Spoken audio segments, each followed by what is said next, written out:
just going to intro him real quick. So this is Fredrick Douglas Bussey.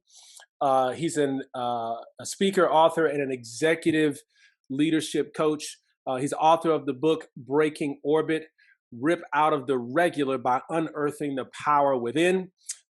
He's got a history in the past within the music and entertainment industry, but his true purpose in life is to use his talents to help others to discover and deploy their gifts for the greatest good. I could really go on and on and on about him, but one of the biggest things I can say is just a personal friend. He's just a man of integrity, just a solid guy, and look forward whenever he and I get a chance to work together. So, man, I had to have you come back for the Elite Men Summit, Fredrick. So welcome, man. Brad, it's an honor to be here, man. I'm so happy. I'm always glad to do anything I can with you to support and collaborate. And I love what you're up to, man. So it's an honor to be here. Thank you for having me. Well, man, let's jump right in because we'll probably just pick up where we left off whenever we did the podcast show. This idea of high achieving men, and my goal was specifically to target us because I feel like a lot of people feel like we got it all together, and it was one of the reasons why I hit it so well. When I was struggling in my life, it seemed like everything on the outside was doing well, outwardly successful but secretly stuck.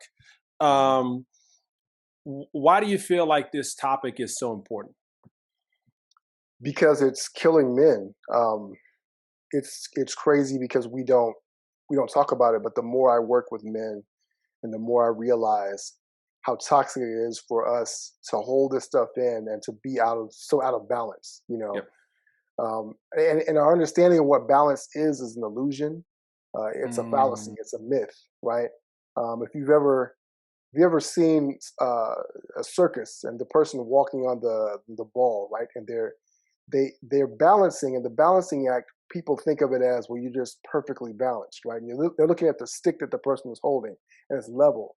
What you don't look at is how hard the person is wobbling on the ball, right?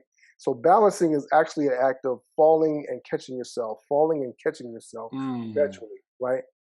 And so that's what most people are doing. But the thing about it is, it's exhausting. And eventually, you have to fall off. Nobody can balance forever, right? So really, the juggling act that a lot of high-performing men are doing, they're really, really good at it. They're good at their job, so they get good at hiding those things.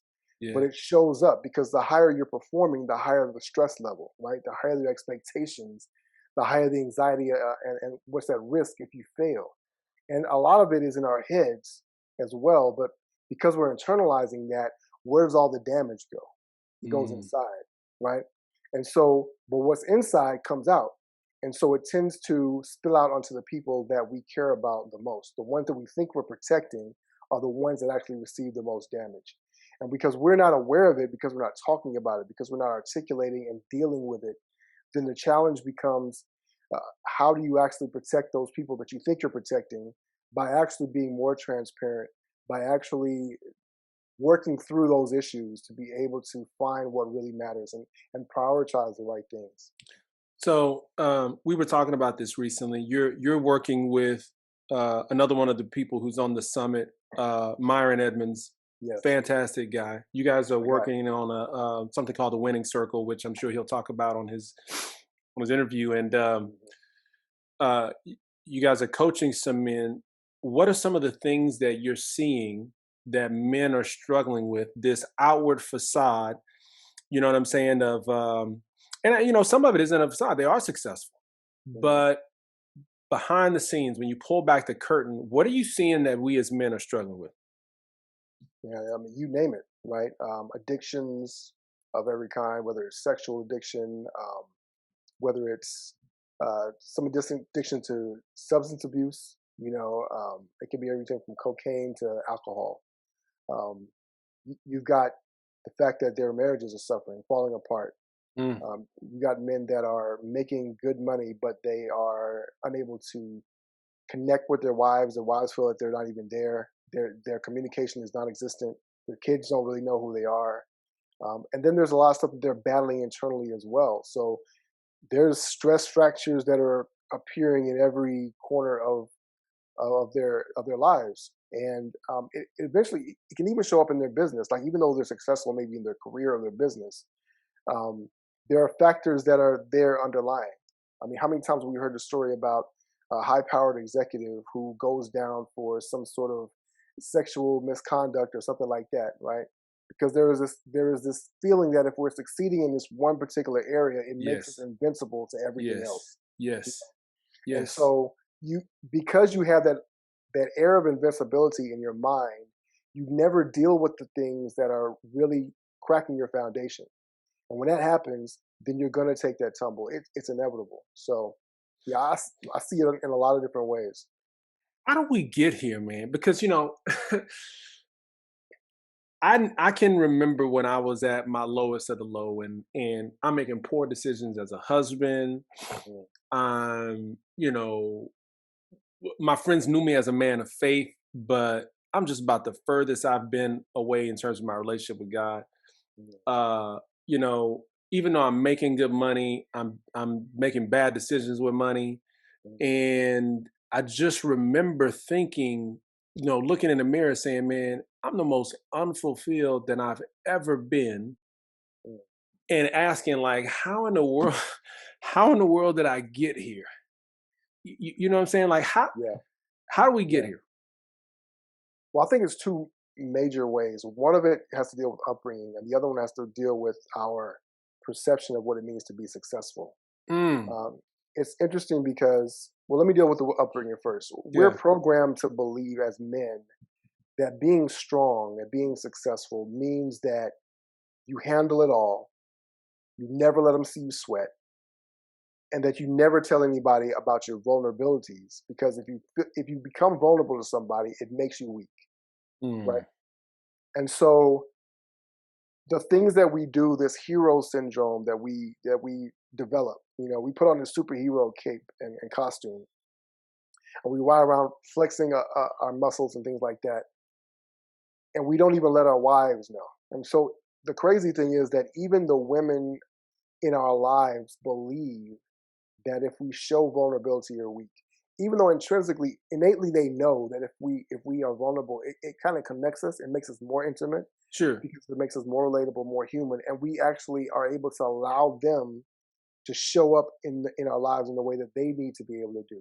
right, But because we're programmed to think of it this way, right? Every We always talk about, oh, who's a man's man. He's a guy's guy, right?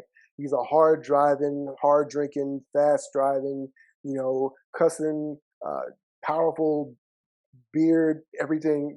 There's this whole image that yeah, goes along with it, and so we're real good at living into that image, especially if you're winning in your career and you're making money and you are getting accolades and things of that nature. So you don't feel the need, you think, because you're able to mask it very well.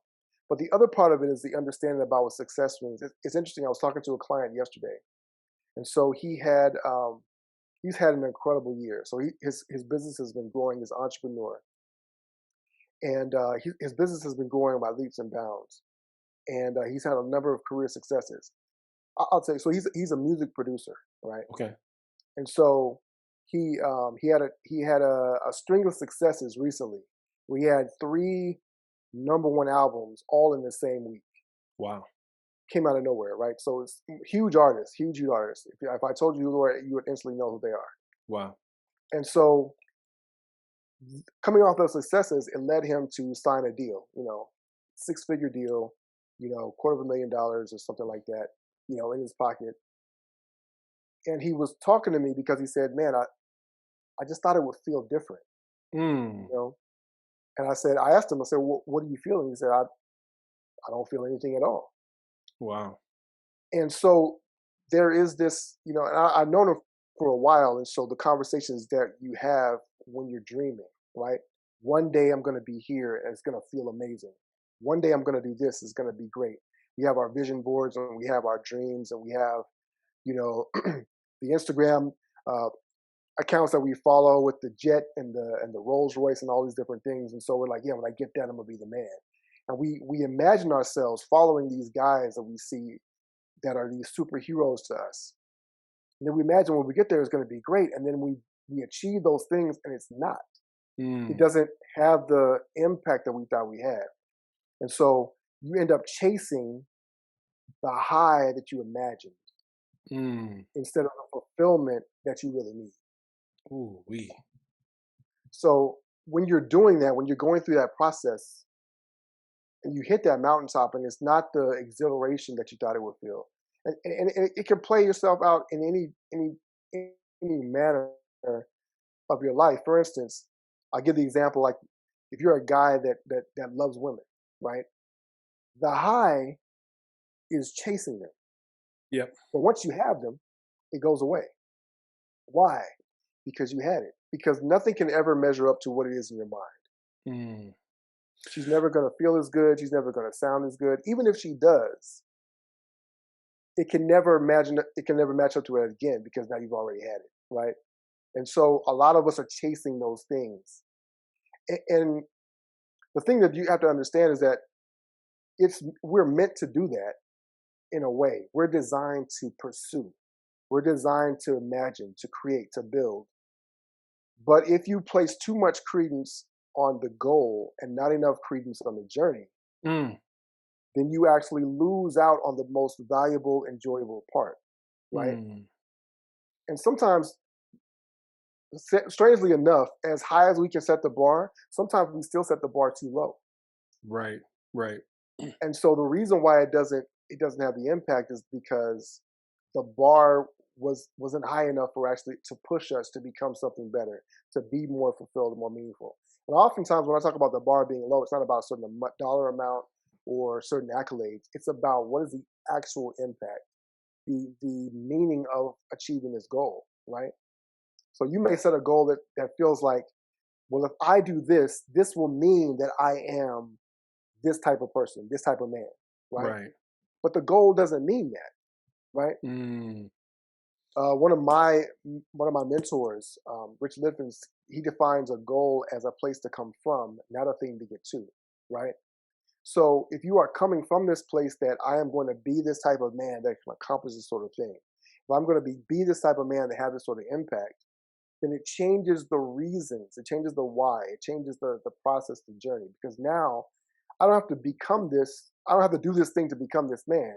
I am becoming this man, so I will do this thing, if that makes sense. mm.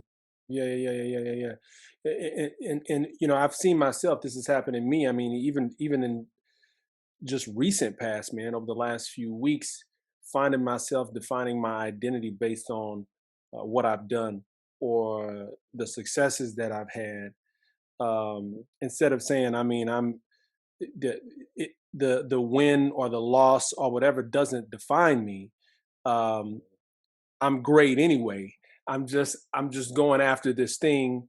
Um, but but who I am is not necessarily defined by what I do or what I've achieved or any of that.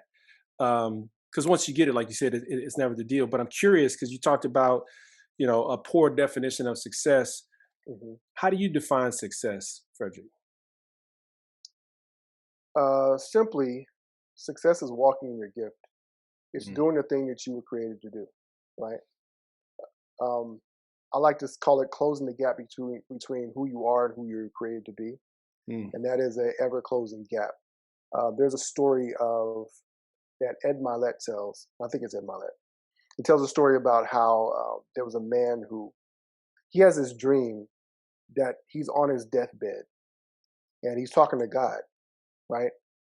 And as they're talking, God shows him who he could have been, mm, and he realizes the gap, and it fills him with all this, deep, deep sadness because all this time he was chasing this image of what he thought he should be, and he mhm, never really achieved what he could have been, right? And so we don't really build or have a true understanding of what that means. When you're connected with God in your spiritual relationship, God can open that up and show you, look, this is what you're capable of doing, right? You follow me, I will chisel you mm, into this monument to myself that you were designed to be. But if you're not focused on that, if you're not clear, right?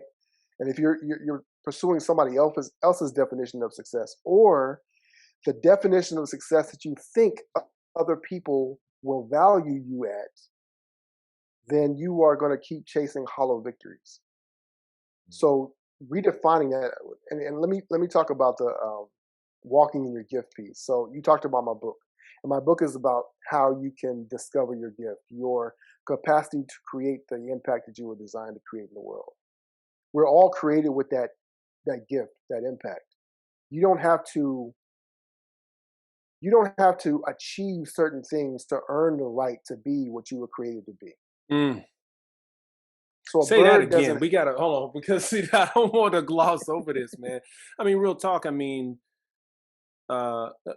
again, and it's funny because it's not like I hadn't heard that before, Frederick. You know what I'm saying? Like, but you ever notice how sometimes you hear something again later, and it's just like you got more meat off of that bone. You know, this time Mhm, it's not that I didn't mhm, get some of the meat off the bone, but like I'm getting more meat off of this bone with this idea right now. Like there is something that I was designed and created to be exceptional mhm, at. Um, and we'll go back to this, but I feel like sometimes guys they're so successful at what they're doing, they don't realize just how exceptional they can be, even more than what they're doing outside of that gift. But mhm, which may be a reason mhm. why they don't come to this or eventually come to this later on in life. Right. But no, that's big, man. I mean, I don't want to just gloss over that. There's something that we're designed to be exceptional at. There is, and one of the reasons why we don't recognize it or value it is because it comes easy to you, right? If you are if you're a turtle, you would dream of going fast, right? A rabbit doesn't value its speed because it was designed to go fast, Mm, and yet, so the things that we are great at, oftentimes we diminish because we don't see them in that context, right? The world has a very limited view of what greatness means, right? It's about how much money you make. It's about where you live, what kind of car you have, the circle of people that know you, right? Those things are um, very limited definitions of success, mm, and those things cannot be the goal. Those things have to become a byproduct of you already being successful, right? mm. So okay, so let's just take a Range Rover, Right. typical car that a lot of people would want. Hmm. It's not that the Range Rover should be the goal. The Range Rover is a byproduct of the success, not necessarily to go Yeah. after it. Yeah, break that down for me. So I was talking to my yeah. So in the conversation with my client yesterday, I was talking about the idea that it, it's not that you have to have the Rolls Royce or the Rolex. Hmm. It's that you become the type of man that can have it if you want to, but it's a byproduct of you being that person, of you fulfilling your destiny, of you Mm. fulfilling the promise, your potential, capability, right? So it could be a Range Rover. See, a lot of times we fixate on this one thing, this one job, this one accolade, and there's nothing wrong with wanting things. There's nothing wrong with saying, I want to win an NBA championship. I want to be executive of the year. I want to have business of the year, make it on the Forbes 500 list. There's nothing wrong with those goals. But if those goals are are what define you, Mm. right? So if I don't make it on the Forbes 500, I am a failure, Mm. right? So there's only 500 companies on the Forbes 500. If you're 501, are you a failure? Right, right, You right. know, that whole get rich or die trying, is if you make $990,000 instead of a million, you know, okay, no, you're not a millionaire. But at the same time, you're not a failure either. Sure. And at the Yeah. same, and here's the thing: if you make $1 million and your family leaves you, Mm. but you make a decision that keeps you at $900,000, but your family is happy and you're able to spend more time with them or whatever. Then which one is successful, right? So we set these arbitrary goals and then we live by them. We become fixated on those goals and not on the more intrinsically valuable things. Am I pouring into my kids? Am I there to tuck them in bed every night? Am I somebody they want to come to for advice? Does my wife look at me with deep admiration and respect? Am I taking care of the needs? Am I present with her? Those types of things are things that we never hear defined in magazine articles as being successful. Those are the things that are the most meaningful. Mm. We talk about defining success. You said it's walking in your gift. How do we get to this point where the things that we go after don't define us? We can, walk in our gift. I mean, how do we get to this point to where we value the journey? Our identity is not rooted in whatever the end goal is. How do we get there, man? Well, first of all, I think it starts with understanding what's not valuable, right? Um, we tend to we live in a society that values money and values material success and material things. Yet nearly anybody who's had an abundance of it will tell you at the end of the day it doesn't really matter that much. And it's Mm. not because it's not okay to have nice things. Nice things are really, really nice. Yeah, I, yeah. I was watching a video about a guy. So this young lady had a Rolls Royce, and the option that she had was this $9,000 carpet. The carpet in the car is so plush that you can just take your feet off and just run it through the carpet in the car while you're driving along. It's that luxurious. That's a really nice thing to have. Yeah. But that thing can't define you, right? Mm. Because carpet gets dirty, it wears out. Cars get old, you'll want another car. But what really matters is you being able to fulfill the potential that you have. Think of yourself as an eagle. Maybe you've heard the story about the eagle that was raised among chickens and didn't realize that it was an eagle until it saw eagles flying above and Mm. had heard this call inside of itself, and it spread out its wings and it soared into the air. But imagine living your whole life as a chicken and then people calling you the greatest chicken in the coop. Mm. Wow. And you're walking around thinking, I'm the stuff, and you're an eagle. And the great thing about eagles, animals, everything in nature is that everything in nature knows what it is. And it doesn't try to pretend to be something it's not, Wow. unless it is placed outside of its environment and programmed to think less. So you have lions that have grown up in cages. If you put them out into the wild, they would not be able to survive because they have been deprogrammed from the natural instincts, right? Mm. In many ways, that is what we are. We instinctively, when we're born, lean into the things that are supposed to develop our gift. And yet the Mm. world beats it out of us. Wow. So in my book, I talk about George Land. In 1963, he did a study that studied the creativity in children. Now, George Land was hired by NASA to help them create a test to hire the scientists that were going to build a space program. Because what they needed was they needed people who were creative enough as scientists to be able to think outside the box and create something that had never been created before, right? So he had been working with children for years, and what he discovered was that when he tested children at around 2 years old, they tested out about 98% genius level creativity. And he would test them again periodically for years until they reached young adulthood. Hmm. What he found was over the years, by the time they were young adults, they were at about 2% genius level creativity, Gee whiz. which means that all the creativity had been beaten out of them. It had been deprogrammed out of them. And even now, we talk about certain people as creatives, right? We think of an artist or a musician or somebody like that as being creative. But creativity is the essence of using your gift. That is the most godlike thing that we have. You can literally take an idea and turn it into reality. So a song is something that just exists in your head. It's just bumping around in your head. A Right. building, a book, um, a subdivision, a Yeah. business. All those things are just ideas, right? And the word idea comes from a word that means from the mind of God, which means that if you have an idea, you are literally replicating the mindset of God and his capability, right? Which means that if you have an idea, you can bring it to life. That is the very process. And whereas God can speak it into existence, He can speak the world into existence. I say light, and it is light. I have to physically manifest that, and yet and still, I have the same capability on a lower form. And yet, most of us never really realize that stuff. Hey man, so here's what I want to make sure that these men understand. Are high achieving guys, successful guys, exempt from what we're talking about right now?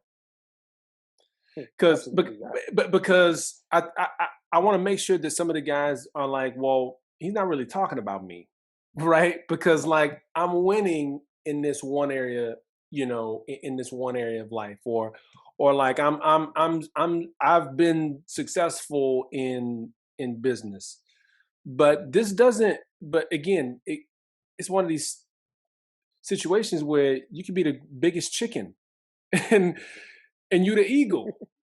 Yeah, Do you still see this in guys who have what most people consider to be successful? yeah, absolutely. Because you have guys that are very poor leaders, even though Mm. they're at the top of the food chain. They're making a lot of money, but they're not making a lot of impact. Ooh, Right? You have one of the great signs of a leader is that leaders create other leaders. And if you're not able to pour into other people so that they become exponentially better, they can see their growth and their potential, right? In other words, an eagle should be making more eagles. right, right. That is the impact that we're designed to have. And if you're not doing that in your own family life, in your own network, like one of the things that I wanted to do was, I didn't come from a wealthy background. I didn't have a wealthy network of people necessarily. But I said, what I want to do is let's create a mastermind where everybody in this group has the potential to become a millionaire. If I don't know them, let me do that here. And what that did was, as I did it there, I didn't even realize this is before I even became a coach. But as I started doing that and pouring into other people and having these conversations with them, this was prepping me for the work that I was supposed to be doing anyway. And I didn't know that until I had my own experience where I realized, wait a minute, I am an eagle too. I need to soar. I need to get out of this chicken coop, the chicken coop of my own mind, of my own limitations, of my own idea of what it means to be successful. I had one business that I thought, well, this is super sexy when I say this. So let me just try and make this work. Even though I had no real passion for the nuts and bolts of doing that thing. Right. Mm. And so me being able to tap into that allowed me to resonate more with people and to actually be able to spread my wings and have more impact. And it's made also because I've been able to be more true to that and understanding this key word, which is integrity, right? And integrity is meaning that thing is the same. It has the essence through and through, right? So that means that you are not actually successful if you're not winning in these other areas. If you're not Mm. winning spiritually, if you're not winning with your family, if you're not having impact in other people, if you're not having people in your community, if you're not doing those things, you don't have integrity. Therefore, you're not really successful. That imposter syndrome that people feel, yeah, you are an imposter. You feel like you Wow. haven't earned it. It has nothing to do with the accolades. The imposter syndrome is realizing that I'm not really being fulfilled because I'm not really fulfilling my purpose in any of these other areas. Because I'm not being congruent. Well, I'm either not fulfilling what I need to be doing in other areas, or I'm winning in one area, but how I show up here is not how I show up everywhere, and so therefore the integrity is compromised. Yes. Uh, it's exactly what you say. I mean, we talk about integrity in terms of tangible things like that's the integrity of the fabric, the Hmm. integrity of it means it's consistent, it's through and through. Hmm. I never thought about it that way. And if we are going to be truly show up as the men that we want to be, which is the whole premise behind this summit, is we ain't just trying to win in one area, man. Like if you're thinking like, gosh, man, how do I get to where I'm at now, as successful as I am, but just massively unfulfilled? There's probably an integrity problem. Yeah, do you know why? The reason why is because your gift is not for you. If you're the only one winning, if you're the only one that's getting everything and you're not impacting other people, you're not successful. Mm, That would be like a bus that only drove one person around, had no mm, seat for anybody else, right?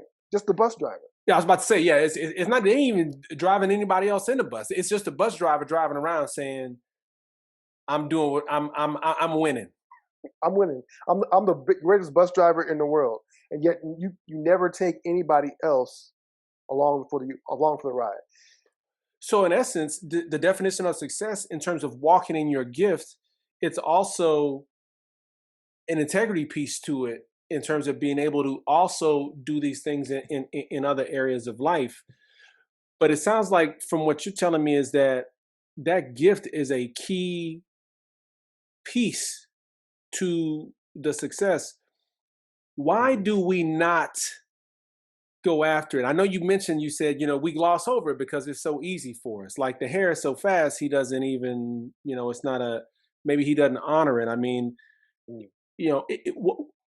what else? And then how do we get to a point where we can say, where we just like go after these gifts? Because here's what's crazy. Once I said I'm out to be a doctor, like I completely stopped doing the speaking and the stuff that I like enjoyed and loved, and doing stuff like this, and like pouring into people. Hmm. Why is it so difficult for us to get to a point to where this definition of fulfillment, succeeding in multiple areas of life, we have integrity, and I'm going to use more of my gift? I got my own thoughts, Fredrick. I know one of them for me was, if I really double down on something like this, I don't know if I won't make no money. Hmm.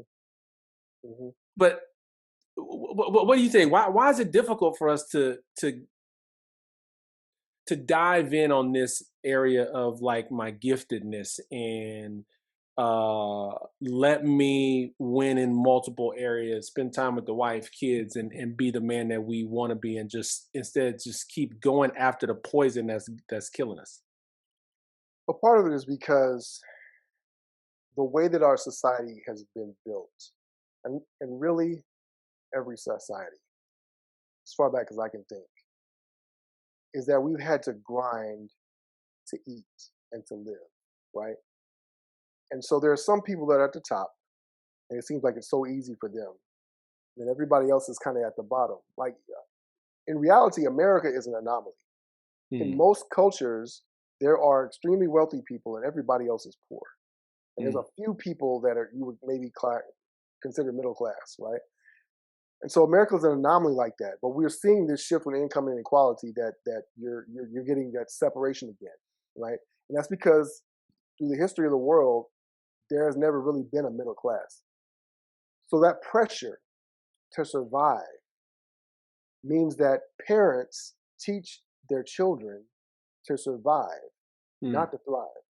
There's no such thing as blossoming and having this. So, but you notice everybody who has moved the culture forward, society forward, has been the ones that have kind of dared to step outside of that bound, right?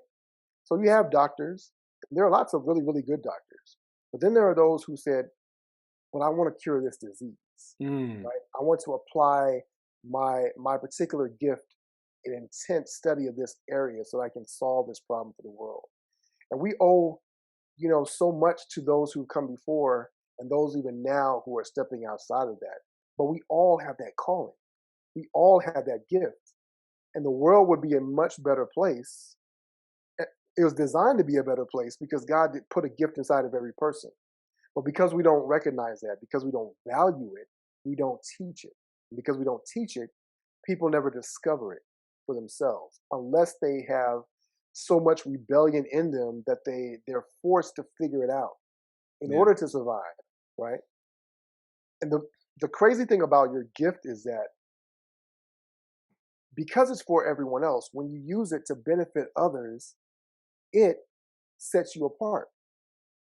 So the path and following your gift allows you to be the greatest version of yourself instead of the other way around.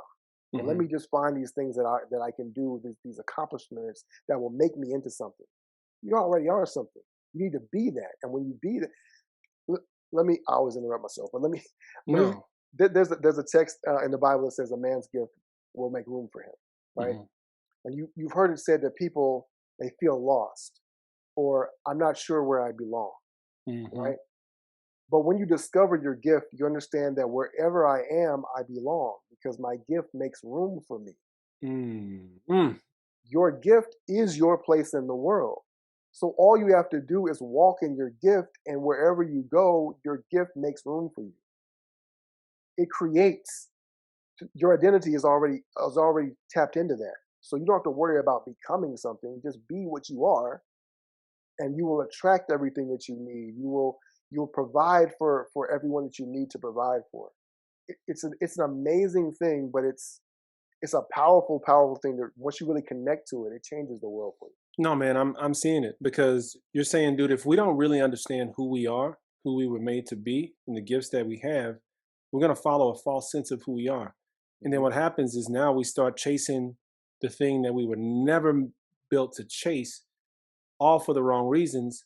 And so now the marriage is suffering, the suffering as a father, and all these things because I didn't really know who I was. I mean, and I think you hear Right. that too. It's like, man, I've lost who I was. I was having a conversation with a friend today, guy that I went to med school with. We kind of lost touch for a while, but we recently connected and we went out. He's like, man, what's been going on? And I told him, I was like, man, things were really good at one point, and then I kind of lost who I was.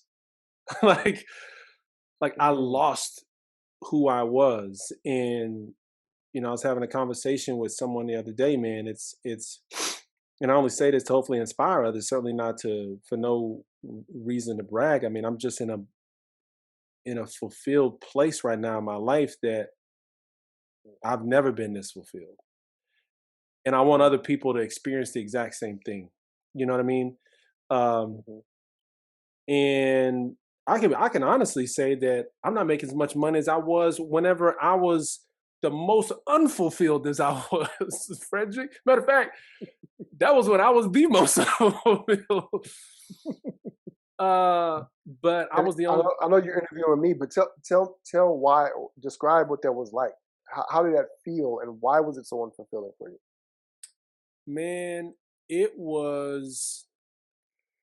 I just remember thinking like there were several things going in my head, like I felt like there was something else out there for me. And it wasn't that I wasn't grateful as a doctor.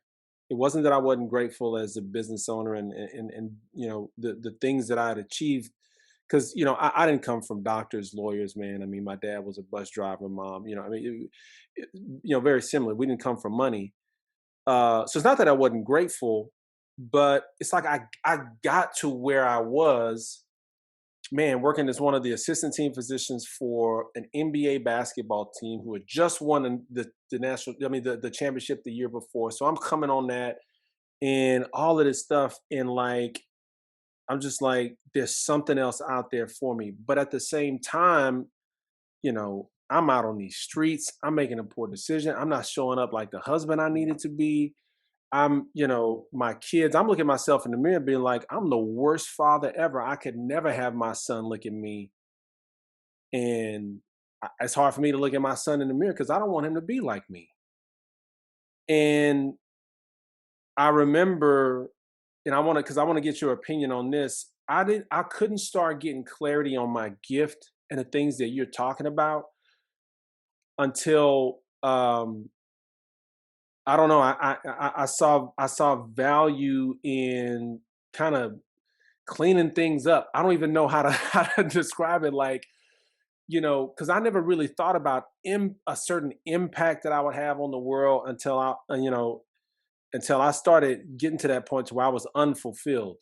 I got unfulfilled, and then I had to kind of start righting the ship, and got back in line with my faith, got around some other great men, started spending daily time with God and working on myself, and got to this point to where I started getting more clarity on my gift and saying, you know what, even if I gotta take some time away from work to start developing this, it's gonna be worth it because I can't keep doing and going where I'm going, now. Mhm. I don't know if that answers your question or if it confirms some things that you probably already know and see whenever you work with people. No, absolutely. I always like to to hear what that manifestation looks like in different people, but I mean, it largely rings true because we're meant to have something more. It's like we know we are the only entity in nature that needs fulfillment, right? Mm. Um, other creatures need validation, praise. You know, they respond to that, but we need more than that. Because when we only get validation, we can still feel hollow because we don't feel like we earn it or we deserved it, right? Mm. We've got this story going on in our heads because And we our can become minds are dependent on it. creative, And then we can become dependent on it, right? very much so. In fact, successful people can almost successful people can almost be the ones that need the most validation. They're constantly craving it, which is what pushes them to be successful. They're never happy with getting this thing, so they always push higher because higher is where that fulfillment and success is going to come from. They have to be number one. Mm. If they're not number one, they don't exist. Mm. So they have to find this fulfillment. So my identity is as the winner, as number one, as the top achiever, as the top earner. This is who I am. And so it seems like a good thing when it's driving you, but once you get there and you realize number one only lasts for a year, for a moment, you know, there's always going to be a new number one, you know. And I think of it like we have the whole debate about LeBron and MJ, who's the greatest, right? Right. And so the thing to me that makes MJ the greatest is this is purely from sports terms. I'm not talking about as a man, but the thing that makes him the greatest is an intrinsic quality. And so you can compare rings, who has the most rings, who has the most stats, and these are things that people talk about. Right. But being as old as I am, I've seen them both play. Yep. And Same here. the thing about MJ, you know he's the greatest because you knew MJ was gonna go down believing in himself. He just knew he was not gonna allow anybody else to fail because he couldn't live with himself if somebody else took that shot. He could live with missing it. He Yes. couldn't live with not taking that shot. Oof. Oof. You know, unless that was a plan. Like, you know, people say, "Well, Steve Kerr, John Pat," yeah, but he knew. Okay, look, I'm not going to be able to get this shot up because they're going to guarantee I don't. But it's going to create an opportunity for somebody else. So I'm giving you the play, and I'm trusting you to succeed at it. Right. But that's the only way he could. That's the only way he could live with that. And the reason why that quality is so powerful is because he just understood who he was, right? And he can live in that moment. He didn't he didn't need the validation like so many others do. Mm. I think I got off track a little bit talking, but the idea is that you have to you have to understand your purpose. Mm. You have to understand the power that you have. And you can never not be okay. You can never be okay with not being the best that you can possibly be. You can never be okay with being an eagle in a chicken coop. You can't do that. Right? And that is what that unfulfillment means, right? You're always looking around and you're saying, is this it? You know, is this all? Yes. What else is there? Right? Let me I was before this afternoon, before I got on the call with you, I was playing with my youngest, my 2-year-old daughter, right? There's nothing that brings me more joy than hearing her laugh. It is just, it is unbelievable, unbridled joy. She's just bubbling over, just bubbles out of her, right? And I'm laying there playing with her and we rolling around on the bed, and I'm thinking, I really hope that she remembers this when she's older, right? Yeah. And she's 2, so she may not. But my thought process is I've got to be there to create those memories so that when she's older, all she thinks about is, I love how me and my dad used to play. Mm-hmm. I love how my dad is. So that the relationship continues. That is the foundation that forms our relationship on into life.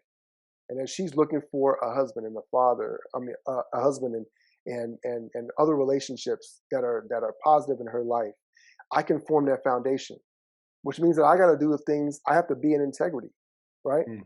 I've got to be there. So I've got to have a strong relationship with her mother so that I can be there for her. I've got to make sure I'm providing a home so that things don't get broken up and that so she has good memories, right? And it's not just about the financial because we've certainly had years where we've struggled, and one day I'll tell that story. And but the thing that I've always been most proud of is that my wife and I have been able to create a home which was happy, right? We didn't let the struggles define us. And you can't let the success define you either, Mm. because neither one of them are your identity. Your identity is found in your gift, not in where you live, not how much money you have, right? Those things can change, but your gift is never going to change. And the impact that you can have on people in the world should only continue to expand and to grow because you keep walking in it and spreading that wherever you go. And I guess I'd encourage the guys to, you got to examine the whole part of your life, right? Because if a bridge has one buttress that is weak, right? If it Yeah. lacks integrity in one area, that bridge is going to collapse. So no matter how strong it looks at the top, it's the foundation that It's a matters the shaky most. foundation. Hey man, if you just throw out a number, man, I mean, of the men, I mean, even high achieving guys, how many guys do you feel like are really walking in and working in their gift? Or how many are not? I mean, the majority? I'd have to say the majority. Yeah, uh, only because when I when I have conversations with guys and I'm posting, well, let me phrase it this way: there are a lot of guys who do get it, but I do know that having conversations with people don't understand the idea of giftedness the way that it is really meant to be understood, the way that God wants us to understand it. There's a lot of self doubt and shame and trauma and hurt that a lot of men are carrying inside, Hmm. and it's buried down deep.